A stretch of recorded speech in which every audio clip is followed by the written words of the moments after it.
Welcome to Soundbite, the podcast where we talk to interesting people in the Maritimes about their stories and current issues. I'm Caitlin Dutt, one of your co-hosts. And I'm Tim Porter. All right. Well, welcome to the podcast, Caitlin. And Welcome back, Tim. Yeah. So what has it been, a week? Yeah. We've got a big show today. We have a musician. Yes. Not a magician, but a musician.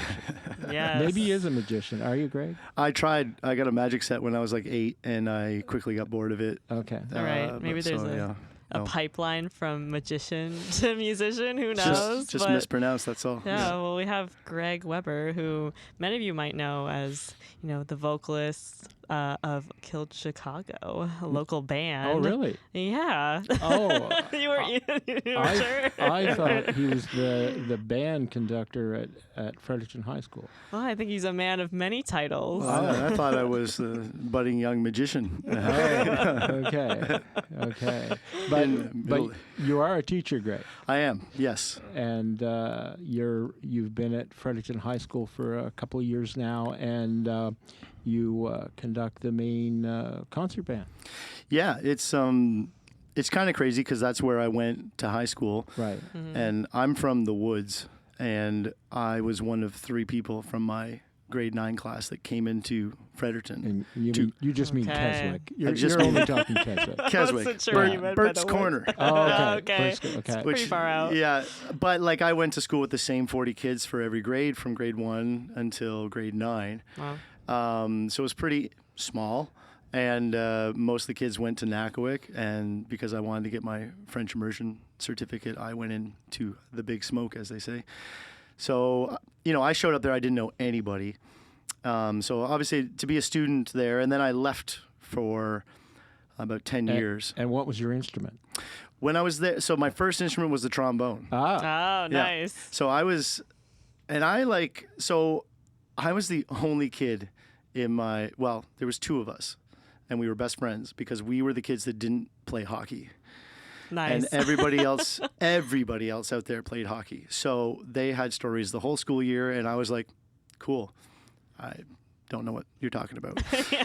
So to differentiate yourself from when the mainstream. It's very serendipitous isn't necessarily the word, but I mean it had a massive effect on what I ended up doing in life because there was this insane band teacher that showed up when I was in grade 6. And he pulled all these old instruments out of a closet that hadn't been used in years. He cleaned them all up. He was a one-man show. He was teaching music to all 9 grades, and then he had 3 ensembles.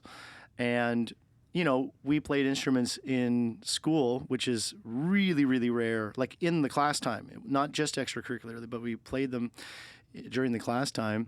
And, it was a very country music heavy upbringing. Not in my house, but in the school, everyone was listening to Alan Jackson and Garth Brooks. And I didn't like that then. I don't mind it now. But I wanted to play the trumpet really badly. And then my last name is at the end of the alphabet. And so they were all taken by the time. So I picked a trombone because it was the next one. Yes. No one else picked it. The last one available. But my best friend, whose name came earlier, picked that. So I said, cool. So I can sit next to him, I'll pick that instrument. And I ended up really doing well with it and liking it. My parents made me practice outside with my German Shepherd in the woods because it was just too loud in the house. But I really got into it, and it kind of gave me an identity. And this guy, I only say he's insane because the amount of work he took on. I don't think he was actually, he might have been. His name, I'll put this on here just in the rare case. I have been looking to reconnect with this guy since becoming a music teacher. Wow. And I cannot find him on Facebook. I cannot find Stephen McNeely. If anyone out there in Radioland has any idea, he used to run the Bert's Corner Brass Band. Right. All right. That has this insane history that I plan to do something with later on in life when I have time, like resurrect it or something. Yeah. He did just so much work. so that we could have a music program that we didn't deserve in this little rural school. And I mean, it totally changed things. And then when I went into school, to FHS, to high school, I had kind of switched over. I played guitar in the jazz band in junior high and trombone in all the orchestras.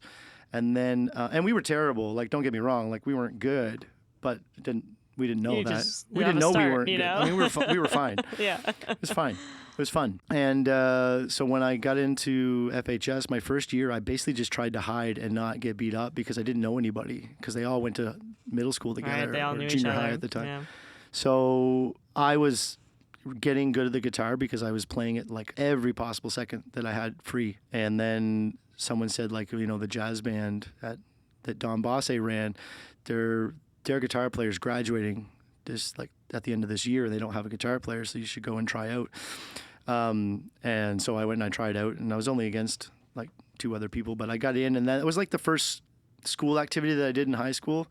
And so it kind of, all of my friends were hanging out in the smoking section, and that was kind of one of those things that kept me in the school a little bit more. Right. Yeah. And so kind of pivotal. And then I took some music courses while I was there and started playing a little classical guitar, which is what I ended up doing in university. Oh, nice. So yeah, kind of very weird to be back in that building and doing that job, but I also kind of like it because it's kind of like, just kind of making sure that possibility for some kid is happening there. At least someone's doing, the work to make sure that it's happening. And I work with 3 other teachers who are fantastic. So it's nice. We got a big music program, and it's an insane amount of work, but I think it's good. Like, I don't have a problem getting to sleep, at night. Like, I'm not like selling oil to baby seals, Right. Yeah.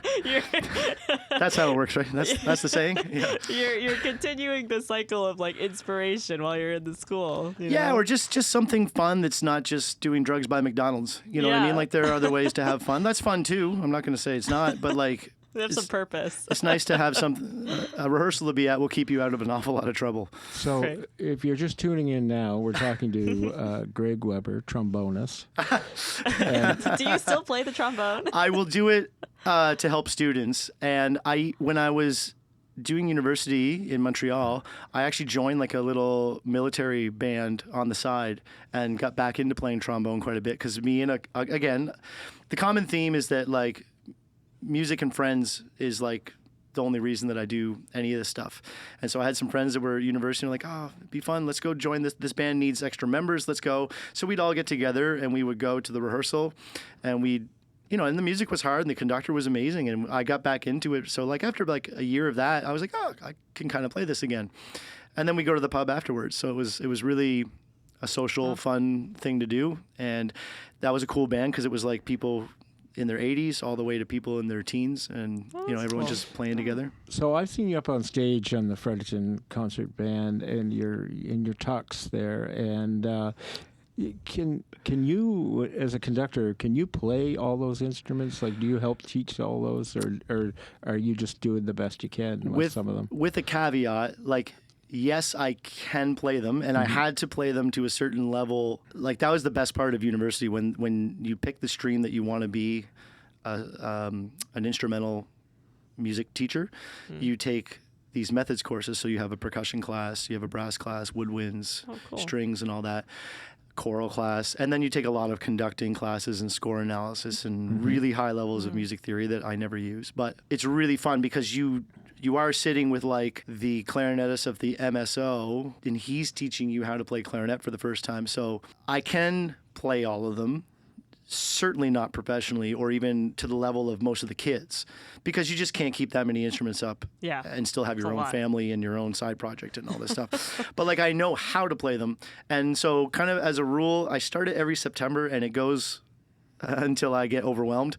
But I use, like this year, I did 15 minutes of trumpet and 15 minutes of clarinet every day when I showed up before I opened my email, just to make sure that I still kind of have an idea of what I'm talking about. Nice. Because it is impossible to keep that many instruments up, so there's a lot out there. By no means am I a professional at any of that stuff, but how they work, enough to like help a kid out and like solve problems. And then, And do you enjoy conducting, or is that difficult? I do enjoy it. Mm-hmm. The hesitation there is that sometimes I just want to play. I see. And like the stick makes no noise. Mm-hmm. It's a crazy lesson in like you have to have control over the rehearsal so that they get better. You have to give enough praise that they enjoy themselves and feel like they're making progress, but not so much that they stop working. And it will get frustrating sometimes when you're like, I just want to be in that seat where someone's telling me what to do and I get to play the instrument, as opposed to just constantly, like, it's just like managing, you take something that you love doing, like people get put in management positions because they're really good at their job, but then they never get to do that job anymore. Yeah, you're like a mid-level manager of all these exactly. students. But there's this magic thing, and that's why like sometimes I love when we do our concerts for the grade 5 kids to try and indoctrinate them with music, is I'll bring one of them up and I'll put them on the podium, and then I'll bring students up from the band periodically and say, stand here and you conduct this part, because the sound from that position is completely saturating.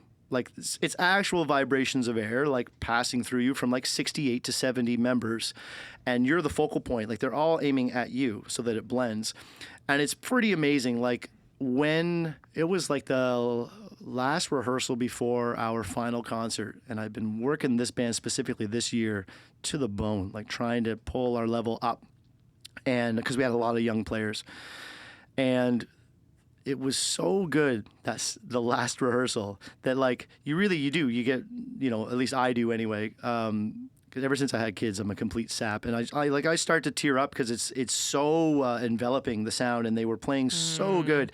So it's a very privileged position to stand there. Most people don't get to be in the center of that many people doing the same thing at the same time that's positive, and we're all playing the same goal kind of thing. So it's a beautiful thing. But I do, thankfully, like when I finally stop pretending that I can be in a rock band, in my 40s, I would love to join like the Second Chances band or any other, or the UMB concert band, and just go back to being selfish and kind of just playing one instrument, right? Instead of worrying about all of them at the same time. Oh yeah, that makes sense. Yeah. So I had somebody tell me that you have a youth recording program. Is that still going on? Yeah.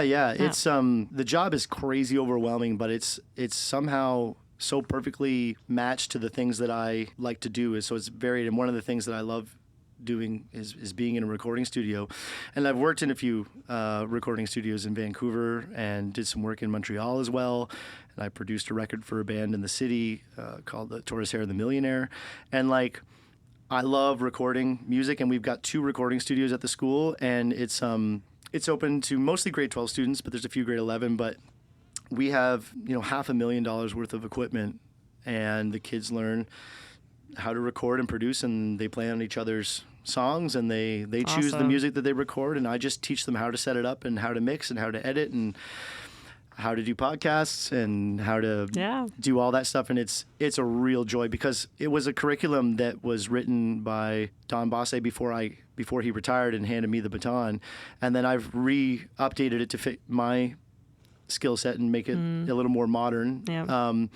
Because it's changing quite rapidly, and like it's just, so now the province has actually taken my curriculum and made it available. Like I used to have to apply every 3 years to be allowed to have this specialized course, and now the province just, I say bought it, but they didn't give me a cent. Bought it wholesale, and now there's a couple other schools that are kind of trying to get recording studios off the ground. That's awesome. Yeah, and the kids, I mean, it's so easy to teach something that they're interested in, so I'm lucky that way. All right. Well, Caitlin, we have very exciting news. I heard. So this week we have our first advertiser for our podcast. So the Details is a communications agency based in downtown Fredericton. They're right on the corner of New York and Queen Streets. Very central. Yeah, yeah. That's above Tony's Music Box, isn't it? Are you a purpose-driven organization that shapes culture, policy, and community? Are you ready to engage your audience in meaningful ways through thoughtful strategy, strong creative, and clear communication. From fully advertising marketing campaigns to brand identity and design, The Details is a full-service agency that is standing by and ready to serve. If your organization is looking to make an impact, please get in touch. Visit thedetailsdesign.com to learn more. Oh, that sounds pretty great to me, Tim. Yeah. So, Greg, I only own 2 of your records. For our audio listeners, Tim is pulling out the records of a bag as we speak. I think you have 3, though, don't you? Yeah, I should have brought the third one. Do you have 3? Yeah. Now, the third one we didn't put on vinyl because it was COVID and we couldn't tour to sell any of them. Oh, that's why. But I am going to get the third one printed. There's a place that does small runs. Yeah. All right. Okay. Well, I have the only 2 available then, right? That's right. Yeah. Yep. So I got a Sharpie here. I'm going to get you to. I'm going to get you to autograph them. But so tell us a little bit about these 2. They've all come out in the last 5 or 6 years? Well, this one, the gray, the first one, I think that's 10 years old today. This one's 2019, the fix, and then the rest came out in 2021. And then our fourth one is being pressed in a small new vinyl pressing plant in PEI. Oh, exciting. Believe it or not, there's a place that makes vinyl records in Cool. PEI. So it's going to be sent. We're going to get the proofs any day now for our fourth record. So I'll make sure you get a copy of that as well. Talk about these. Okay, that's a long story. Well, so this is the first band that I wrote, where I'm the front man. This is Kill Chicago. Right. This is Kill. Yeah. So I've been in so many bands leading up to this point. And I just never felt, I always really, really wanted to do it, but I just wasn't confident in my voice, and it was safer just playing guitar and being on a team, you know.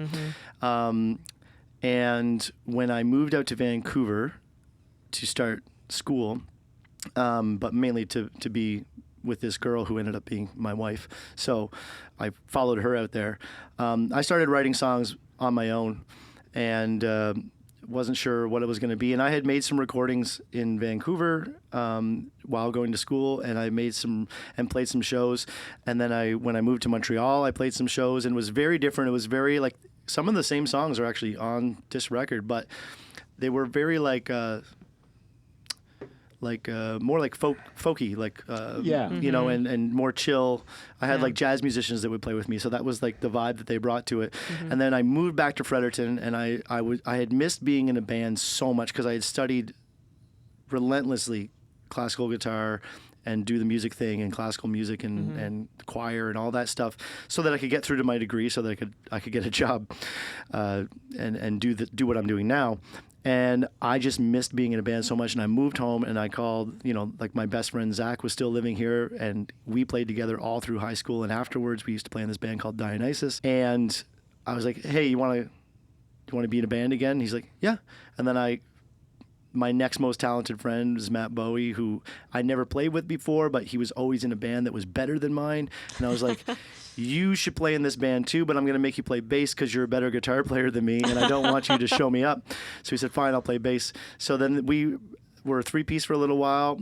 I got asked to be in a Queens of the Stone Age tribute band for a fundraiser for the food bank, just because of my haircut. It had nothing else to do with it. And I met Dylan doing that, and I was like, wow, this guy is just so pro and prepared, and he's almost the complete opposite type of creative person than I am. He's very methodical and thought driven, and I'm just kind of ugh. And I do this. My own band is to really take a break from responsibility in any way that I possibly can. And I was like, I got to get this guy in the band. So then the 4 of us. So the album's called The Gray, and that's because I just spent my entire teenage years and early 20s just thinking like a punk rock outlook where everything is just very black and white. And then, by the time 2015 rolls around, I'm realizing that life is very, very gray. And as you get older, the compromise and all these things are inevitable unless you want to be completely on an island by yourself. And so that song, the lead song, is called The Gray, and it really is about struggling with growing up and having to compromise. So that's the first song that we played together as a 3-piece where we didn't know what we were going to sound like. I was playing them the songs the way that they were before, and all of a sudden they just started playing, because all they've ever been in is like punk bands. So they just started playing with all this energy behind this folky song that I wrote. And I went, oh, this is way cooler. And I was like, and it was really, really electric and exciting. And then it was like, okay, we kind of have like a direction now. So like, this is a big deal for me, this album, just because I was terrified to put my voice in front of anybody at all. Like, I was told to lip sync in grade 5 at a Christmas concert. Like, how bad, how bad do you have to be in grade 5 in Bert's Corner to stand out as a bad singer? Oh, that's pretty bad. So it killed my confidence completely. So I never do that as a teacher, just because I know the scars. And so this is really like getting over a hump of a massive fear to like write songs, because I just, ever since like listening to like CCR records that my dad would play and stuff, I was like, man, I really like to be the guy that wrote that song and that gets to sing it is just cool. Yeah. So it's interesting that you talked about your kind of your acoustic roots, because I was listening to your albums today, and my memory of them, and I listened to them maybe a year or so ago, and that they were harder. Like I was kind of in my mind's eye, I was thinking you were kind of like a Bob Mould in his kind of workbook years, you know, going along. And then I listened to them today, and I said, no, that doesn't quite fit. He's a little more acoustic. Like I could kind of hear that coming through in terms of your style. Where do you kind of set your style, do you think?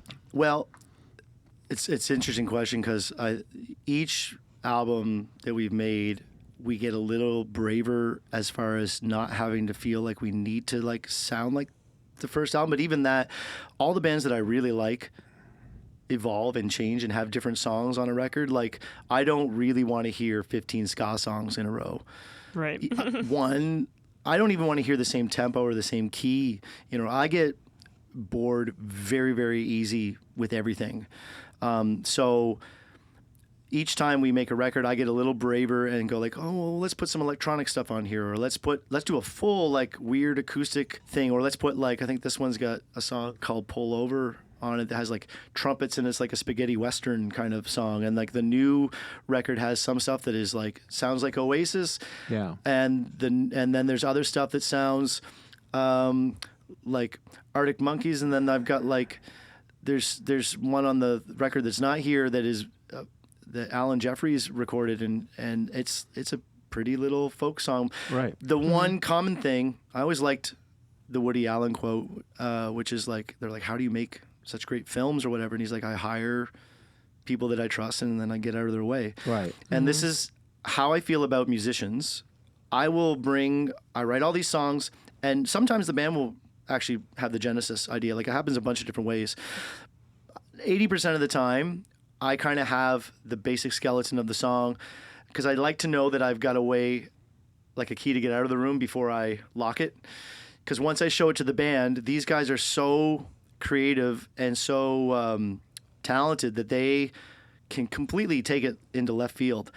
But if I have like a skeleton of like, okay, I like the words that I chose, and I like the melody and the chords, I can let go of the reins, because I know that the skeleton's fine and they can dress it up however they want. And I totally let them do that, because they'll often come up with way cooler things than I would think of. Plus, it really sucks to be in a band where you don't have any creative input, because then you don't care if it goes well or not if you didn't make it. Yeah. If they write all their parts. I don't write their parts for them. So I everything has to work though on a unplugged guitar by myself. Like, that's the main rule. There are some songs, 1 or 3, that I can't play by myself, but most of them, and that's why the acoustic thing, it all comes back to like, a song should be able to be performed with one person playing chords and singing. And if it can work like that, then you can kind of produce it however you want. It's still a song, as opposed to like a bunch of sounds that happen to be trendy at a particular moment or something like that. So all of these, the common thing is they do start usually on this one guitar that I have. It's in my garage now because it never leaves, and it's on my futon, and it's a I write almost everything on it, and it's an unplugged electric guitar, so it's just perfect. All right. Well, we're going to get into more of that in overtime, I think. But Yes, we will. We'll let our CHSR listeners go at this point. Greg's going to pick up the Sharpie and sign my records because I think they're going to be worth more if he signs them. Well, you can't over recycle the podcast. cardboard after I sign it, so. No, but the fact that it's recorded on the podcast that he's doing it, I think it will probably. I could sell that. I think you're right. There's probably Right. an extra $20 in that.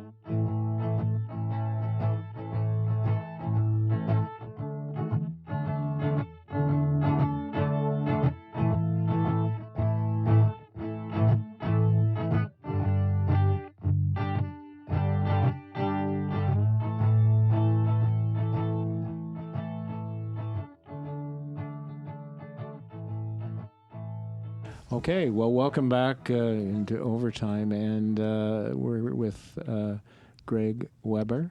Yes, we are. He just finished signing Tim's records. Oh, I know. Kill Chicago My records. wrist is so sore from all the autographs. It's just crazy. His trombone records. I don't have a lot of trombone records, but It's a underappreciated repertoire. Yeah, Yeah. now I just have this image of you playing the trombone in like the forest. Like, if I ever hear a trombone. It's like that Ricola guy with the horn up on the cough drop commercial in the Swiss Alps. Yeah, Yeah. but it's me next to a pine tree in Keswick. Yeah, Kind of a haunting with a German image. Shepherd barking along. Yeah. I feel like that could be an album cover. It might be. Yeah, One day. yeah.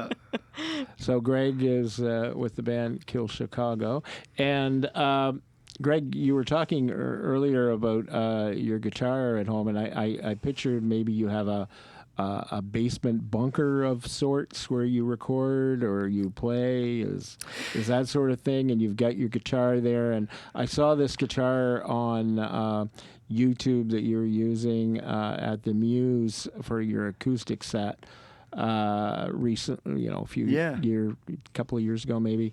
And I was wondering, like, what guitars do you use? What's your go-to kind of guitar? Yeah. So one, I'm cheap is the first thing. So I don't really have expensive gear, and I'm definitely not a collector. I've got about 11 guitars, but most of it is very utilitarian. Like, I don't have two that do the same thing, just in a different color kind of thing. I just never had the money for that.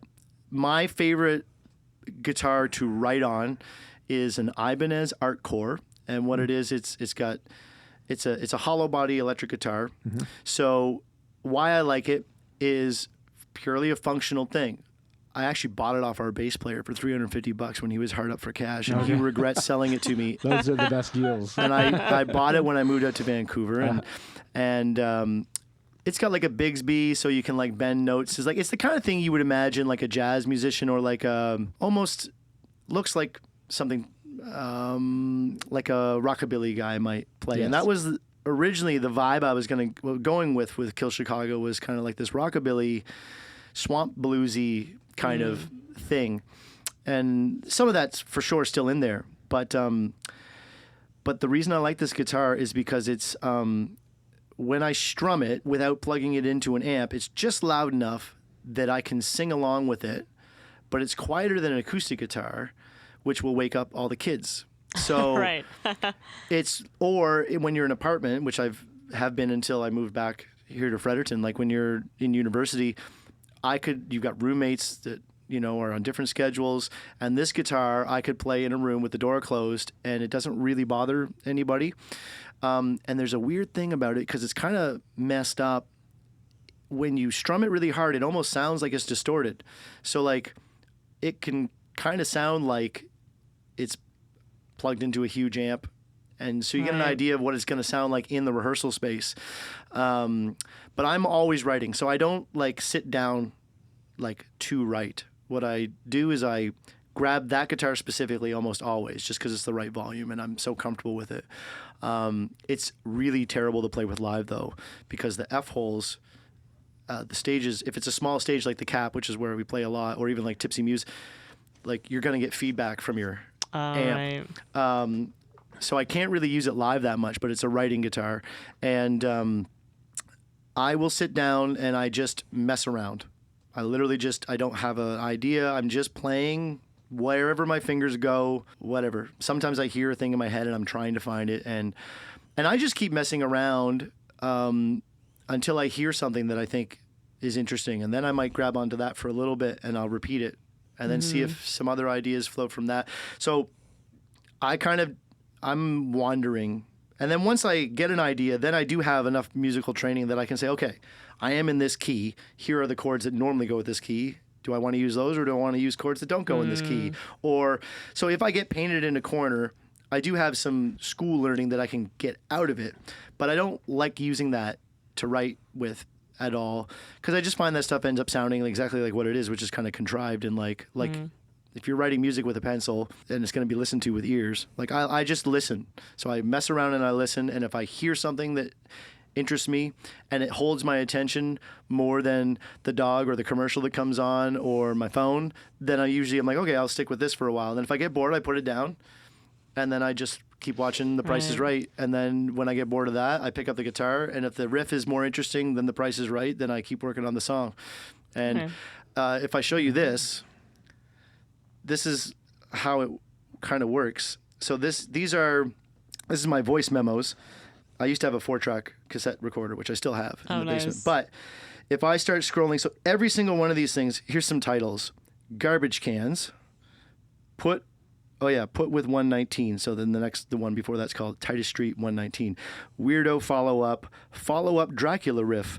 Nice. Chorus at the end is top notch when and it says something. Classic thing KC. Follow-up Dirty Swamp, Smoke on the Water. Circle type riff, outro builds. Care Too Much, Capo 2, follow-ups. If I think something is good, so if I can't play for some reason, like I'm somewhere where I can't make noise, I'll put it in headphones or whatever. And I'll go back and listen to these little recordings, and I don't really have a recollection of writing them. And if I think it's good, I'll write follow up. So then when I go to the top of this, I can search follow up, and then everything that I thought was worth something, I can listen to again. And then if it holds my attention after 2 or 3 times, like I'll put a little number like, oh, I found this again and it's still good. I'll put like 2. So if it says like follow up 2 or follow up 3, I'm like, okay, this is something that I should actually finish and bring to the band. And other times in here, there's full songs that I write in one go, 5 minutes, and they're done. But some of them seem like puzzle pieces, like you're yeah. writing the bridge. Some are 41 seconds. And... Like this one's 41 seconds, and the one before it is 11 minutes and 40 seconds. So who knows where I went. Right. But if I scroll, like this is the idea. Like look how many of these there are. There are many. Like I think there's 800 in some right now. Wow. Yeah. And if you go back here, like here's one. July 29th, 2016, and I wrote, the title was called Made Up. Well, then if you look at this record, there it is right there. Wow. So it starts off it makes it as there. a tiny little idea here, and then, it's, there's a song on the new record that's not out yet, that the original riff we wrote in a jam space 9 years ago, and it finally found a home. Nice. And it's now, so sometimes it takes a very long time.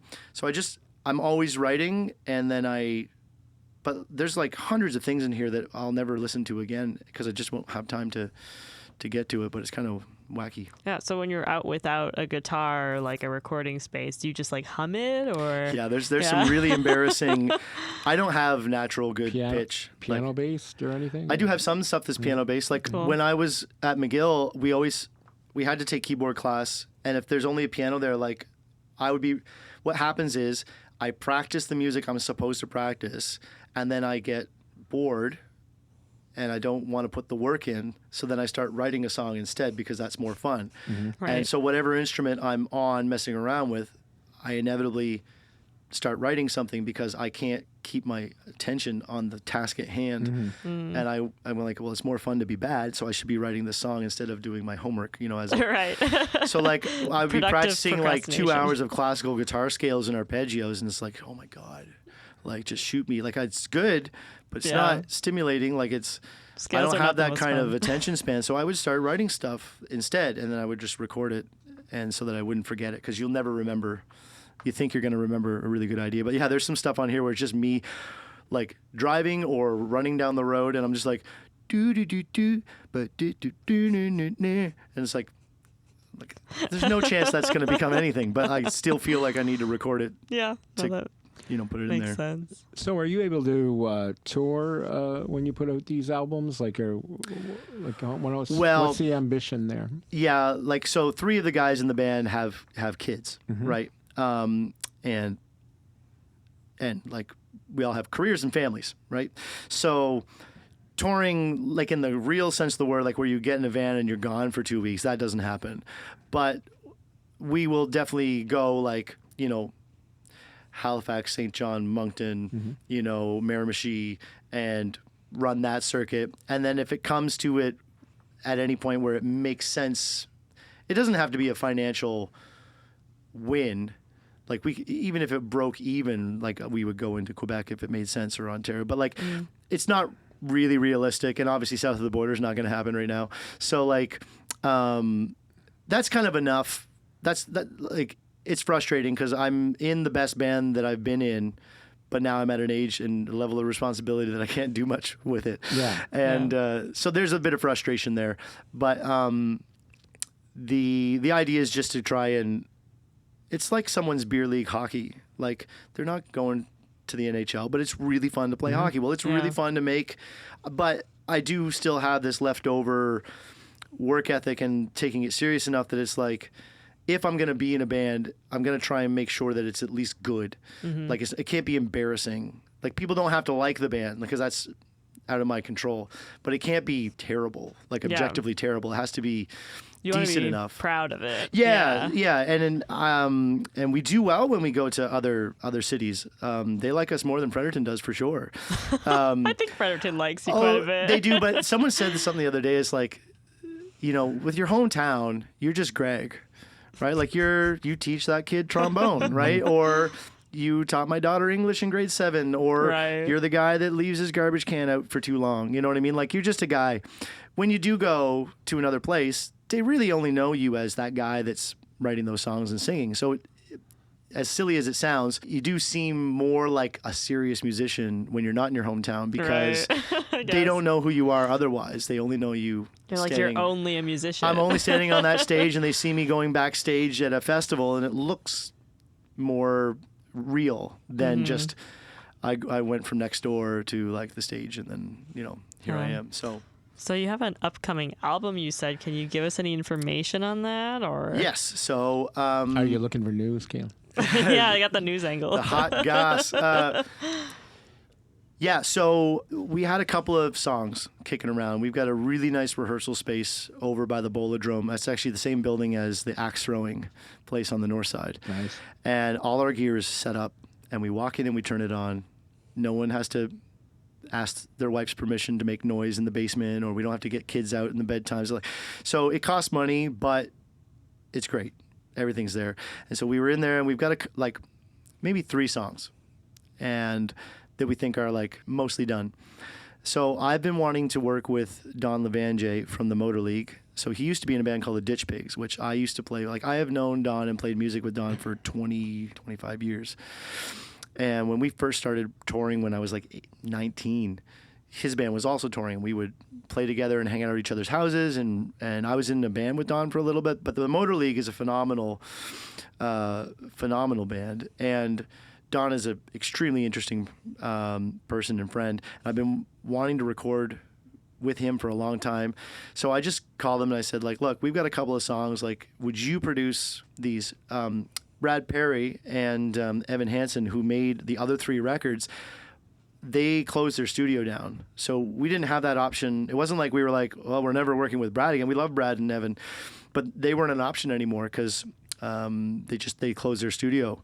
So I had to go somewhere else. And I said, Don, do you any interest in producing a song, like, or 2 recording? So we went down and we did 3 songs in one day.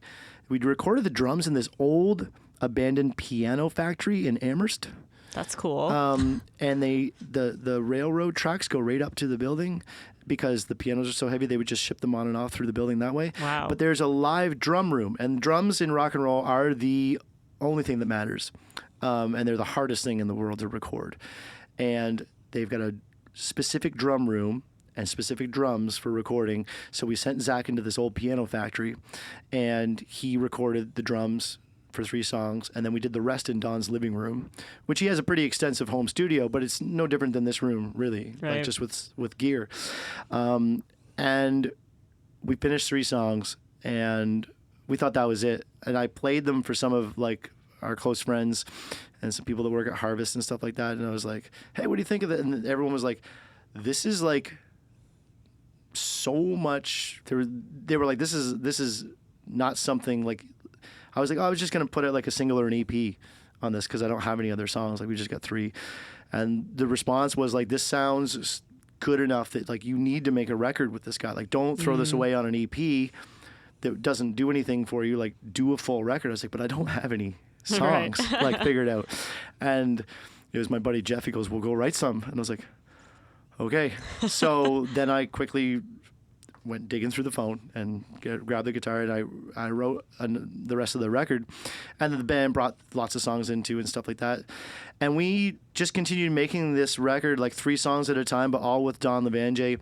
And the thing about it is that like, you know, Don is an amazing rock singer.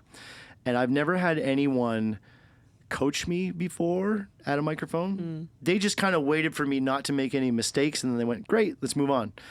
But like every syllable, and the second I was getting it all tired or would sound boring, like Don would, like he really kicked my butt, and he would keep coming on the talk back. He's like, oh, what was the name he gave me?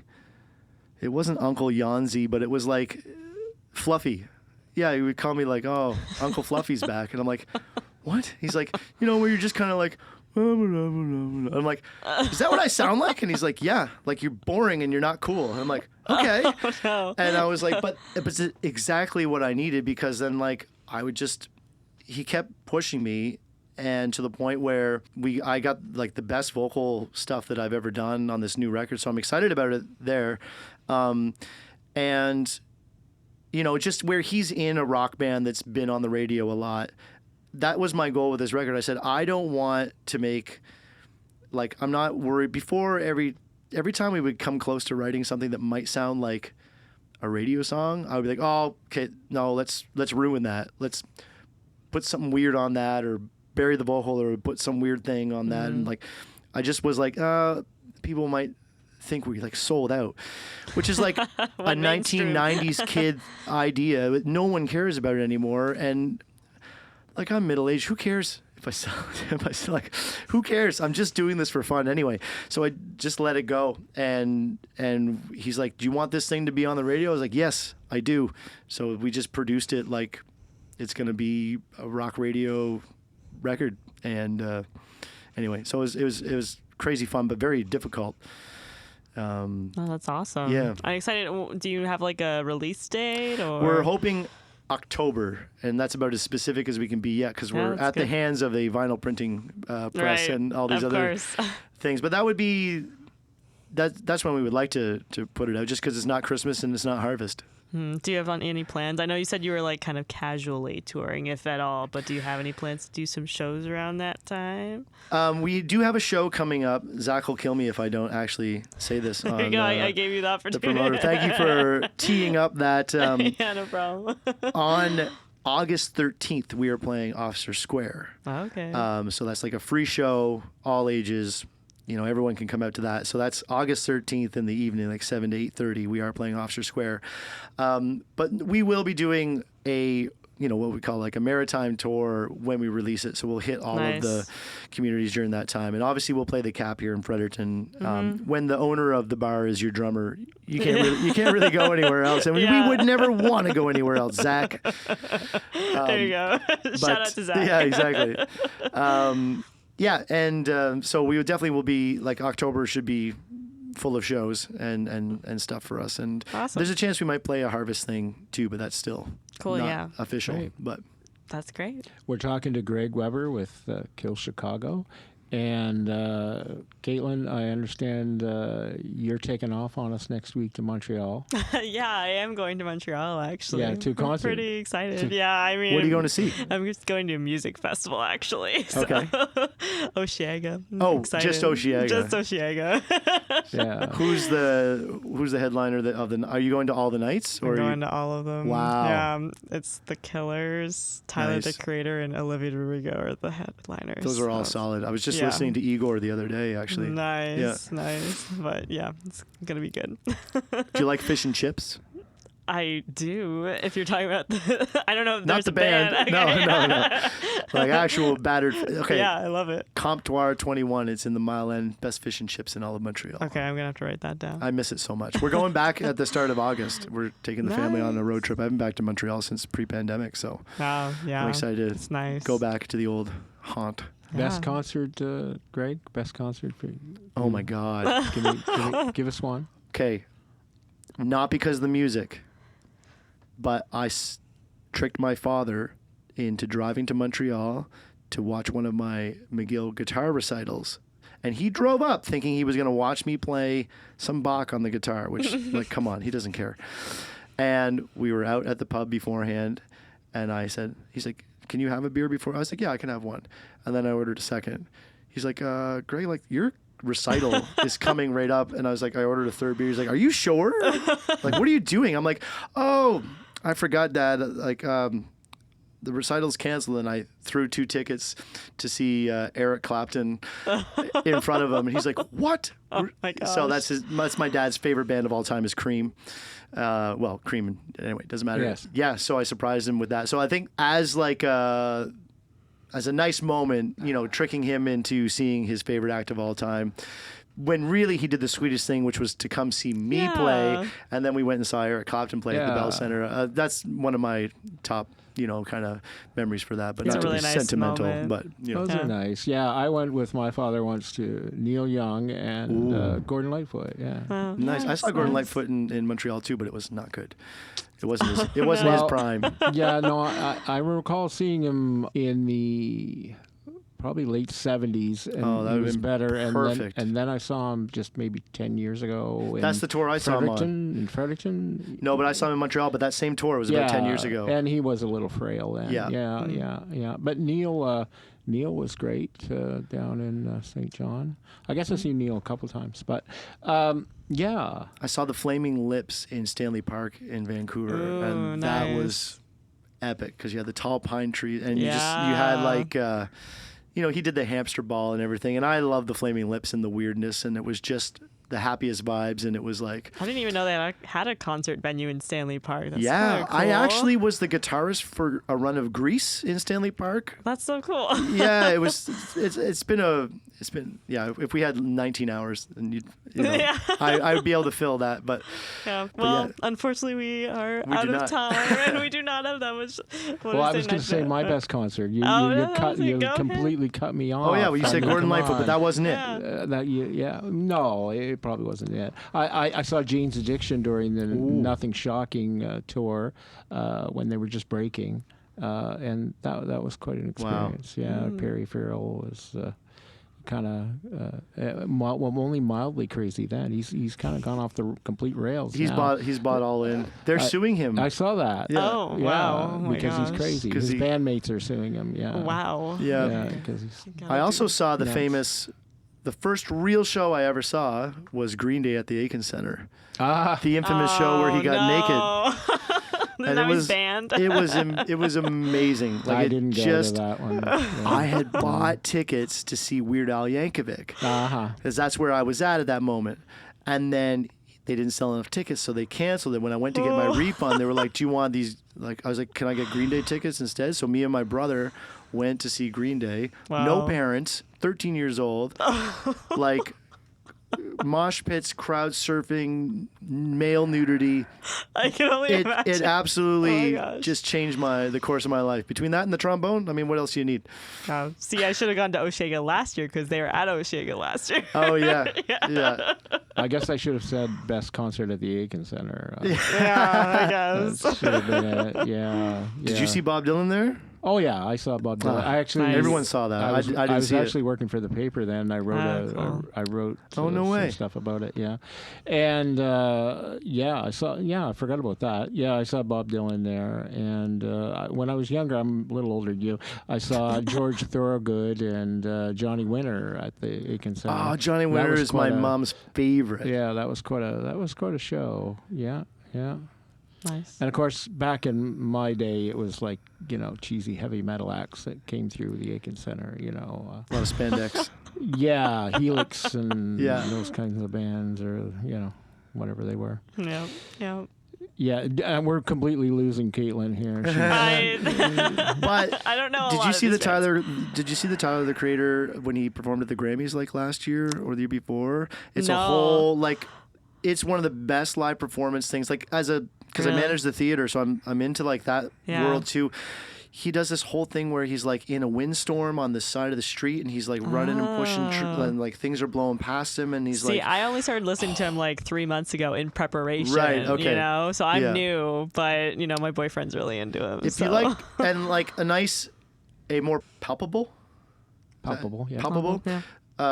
Offshoot is like Frank Ocean. If you like, Yeah. I don't know if you listen to any Frank Ocean. I've listened to some of his songs. Yeah. Yeah, there's some fantastic stuff. The coolest thing about teaching music to teenagers is that I am able to stay somewhat connected to like new music and Yeah. not getting grumpy and old and being like, that's no good. Yeah. The music was better in my day. Yeah, exactly. Well, I mean, thank God we've got that open space in Officer Square now in Fredericton because That's nice. because the Aiken Center's a little dated and And it sounds terrible. It sounds terrible, and They didn't even has for a do while. concerts in there anymore. No, I haven't Really? heard too many lately, but think so. but I mean, Moncton has a nice venue. The Avenir Center is I basically saw- going to Yeah. pull anything away from us that we Yeah, of that Yeah, size. that's true. Because they had Queens of the Stone Age there like I a just year went. ago. Oh yeah, Yeah, and nice. I saw Jack White there, and I saw Queens of the Stone Age. Nice, and- yeah. Well, I saw Jack White. Well, maybe it's the White Stripes there, but I think they were in the old Coliseum. See that I've never seen I'm a massive White Stripes fan. This is where I'm an outlier in my circle of friends. They all like everything else Jack White did, like the Raconteurs and all that. I am a diehard White Stripes fan, and I They had think some good that's songs. infinitely more interesting than anything that he does with the fancier musicians. I like the rough Yeah, stuff. I tend to agree. Yeah, and Like De Still, that's a record right there. yeah, but I saw Sting in Avenir last year, and I mean, even St. John's not too bad, but no, Fredericton's not what it used to be in terms of the Yeah, you kind of got to go to that mid-sized Moncton. concert venue. Yeah, Yeah. Well, that and with the Main Savings Theater, like that was pulling. in like- Bangor. Yeah, it's a beautiful. yeah. I've saw Weezer there, and I saw the Dave Matthews Band there in the last 2 years. right. Nice. And it's a phenomenal facility. It is. Like it really is the most functional outdoor concert space I've ever been to. Nice. But the shout out to Officer Square, and I'm as someone who's trying to keep teenagers interested in this city and to stay here, and that my kids have something to do. I'm so glad that they went through with that renovation, because we have been down there so many more times, and I was a hacky sack kid in the 90s that hung out there while everybody else was doing the stuff that wasn't legal at that point. Right. Now that place is being used by the public constantly. Yeah. Like the skating rinks, the concerts. Got the all movie sc- nights too. Yeah, and the school Yeah. bands get to play down there, and I get students down there playing all the time. And it's like I think it's great. All right, so we've been talking to Greg Weber. He's a leader of Kill Chicago and band leader at Fredericton High School, a teacher. Yep. And thanks, Greg, for coming in. Yes. Thanks so much. so much for this, and it's always very civilized, nice conversation. It's great. All right. Yeah. All right. What a rare thing in this world. See you all next week. Bye-bye. Thank you for listening to Soundbite, a production of Porter O'Brien and CHSR 97.9 FM. Special thanks to our podcast host, CHSR, our sound editor, March Rojas Velasquez, as well as Adam Porter, who provided our theme music. You can find all our episodes on Spotify and Apple Podcasts under Soundbite, and you can follow us on Facebook, Blue Sky, and Twitter at SoundbiteNB, as well as LinkedIn under Soundbite Podcast.